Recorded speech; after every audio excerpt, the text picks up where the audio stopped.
Monsieur Bruno Genesio nous accueille à la maison. Bonsoir Bruno. Bonsoir à tous. Une belle année, plein de bonnes choses. Oui, de même, surtout une bonne santé. Ouais. Vu la situation, c'est encore plus d'actualité. C'est bien la priorité. Merci de nous accorder ce temps et cette disponibilité, Bruno. La première question, elle est toute simple, logiquement.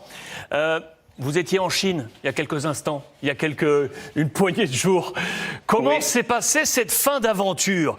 Ça fait 1 an et demi que vous étiez sur place, à Guan, à Beijing. Ça semblait être parti pour une nouvelle suite de cette aventure. Et tout s'est arrêté. Pourquoi et comment, Bruno ? Oui, tout d'abord, la première partie de mon passage à Beijing, les 6 premiers mois ont été extraordinaires. Ensuite, on a vécu la deuxième saison de manière un peu plus compliquée avec la situation sanitaire, parce que comme je l'ai dit et répété déjà, on est resté quasiment 7 mois à vivre en autarcie dans une bulle sanitaire. Donc ça a été plus difficile, même si globalement tout s'est bien passé. J'étais en fin de contrat au 31 décembre. L'objectif était de prolonger 1 année supplémentaire, voire 2. Et puis pour différentes raisons liées à la situation en grande partie, ça ne s'est pas réalisé. Voilà, tout simplement.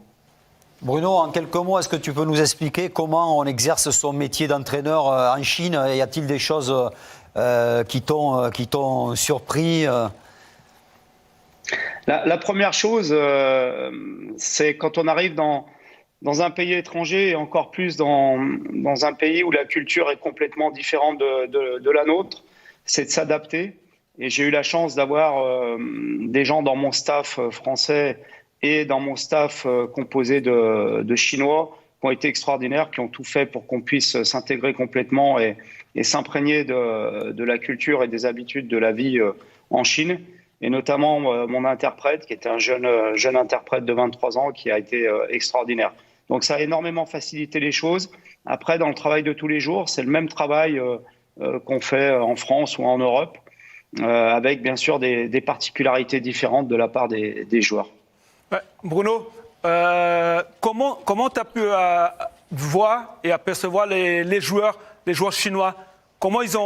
Quelle est leur mentalité, leur travail et comment est leur exigence par rapport à ce que toi tu demandais le travail de tous les jours ? Oui, c'est très intéressant ta question. Et il y a plusieurs particularités. La première que je mettrai en avant, c'est une grande discipline. Un grand respect de la hiérarchie et donc forcément du coach, un grand respect du travail. Ils ont des qualités de créativité, des qualités techniques. Je pense que ce qui manque encore aux joueurs chinois, c'est de prendre des responsabilités et d'assumer que parfois on puisse être en échec lorsqu'on joue au football. Et je pense que c'est là-dessus où ils doivent le plus travailler. C'est ce qu'on s'est évertué à faire pendant l'année et demie où on est resté là-bas. Énormément travailler sur la confiance, sur la prise de risque et non pas uniquement de se décharger, notamment sur les joueurs étrangers dans ce genre de situation. Et toi, Sonny, qui a été attaquant, tu sais très bien que quand on est attaquant, il faut avoir la confiance, il faut tenter des choses. Bien sûr qu'on en rate, mais il faut en recommencer. Et c'est là-dessus où ils ont un gros travail à faire. Bruno, pour revenir à ton passage à Lyon, ton départ même de Lyon, Jean-Michel Aulas a déclaré qu'il avait cédé justement à la pression des supporters. Ça t'a surpris qu'il fasse cette déclaration ?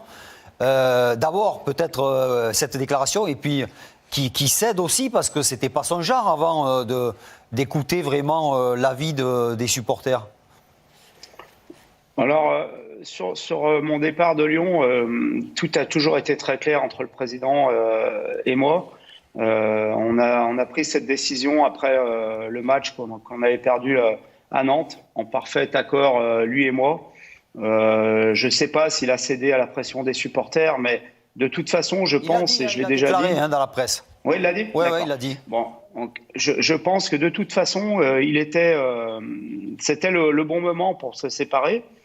Parce que lorsqu'on est entraîneur, on exerce un travail, bien sûr, mais on doit aussi tenir compte du contexte qui nous entoure et mettre le club, la priorité, c'est le club. Et je pense qu'à un moment donné, le club et les joueurs étaient aussi en danger par rapport à la situation qui régnait, par rapport à l'ambiance qui régnait autour de moi. Donc je pense que c'était la meilleure décision et Et mon président, que j'ai eu l'occasion de croiser dernièrement, m'a toujours soutenu en externe, mais surtout en interne. Et je l'ai déjà dit à plusieurs reprises, si j'ai pu faire 3 ans et demi à la tête de Lyon, c'est bien sûr en grande partie grâce aux joueurs, à mon staff, mais aussi à des gens comme lui, à des gens comme Gérard Houllier, comme Bernard Lacombe et d'autres dirigeants du club qui m'ont toujours soutenu dans les moments difficiles. Bruno, bah là on peut dire maintenant que tu es sur le marché ou quoi? Ça commence, là, le mercato il commence. Est-ce qu'on peut dire que Bruno Genesio est sur le marché? Est-ce qu'il t'a déjà des projets ou tu vas attendre un petit peu pour voir comment ça se passe? Alors, ce matin, j'étais sur le marché, mais sur le marché de mon village, pour me promener. Non, pour l'instant, tu sais, Sonny, tu me connais, j'ai jamais eu de plan de carrière. Les choses se sont présentées et je les ai faites au fur et à mesure des rencontres et des choix que j'ai pu faire. Aujourd'hui, ma priorité, elle est d'être proche des miens, parce que ça a été quand même 7 mois très compliqués sans voir ma famille, mes enfants notamment. Et donc, j'ai besoin et ils ont besoin qu'on reste ensemble pendant quelques temps. Et je pense que ça va être une période où je vais rester tranquille pendant 4-5 mois jusqu'à la saison prochaine. D'une part pour profiter d'eux, pour m'occuper d'eux, mais aussi pour aller voir des matchs, aller voir des entraînements à droite à gauche si la situation sanitaire me le permet. Voilà, donc vendredi, je suis allé voir un match à Bourg, un match de national, parce que certains de mes amis sont maintenant là-bas. Donc voilà, tout simplement pour rester dans le milieu du foot et aller voir des matchs de tout niveau. Magnifique. Bruno, avant de vous laisser, je vais parler un peu plus bas pour pas qu'il m'entende. Vous me le laissez parce qu'il est avec moi depuis maintenant plusieurs années, mais un entraîneur aujourd'hui pourrait prendre Sonny Anderson dans un bon staff? Alors, je vais être très clair. Sonny, il sait très bien qu'il y a 1 an et demi, je l'ai sollicité. Et il a été fidèle à Beansport, Alexandre. Il a été fidèle à Beansport. Donc ça maintenant, je peux le dire.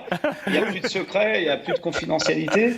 Mais je pense que c'est quelqu'un qui a sa place dans un club aujourd'hui professionnel de haut niveau.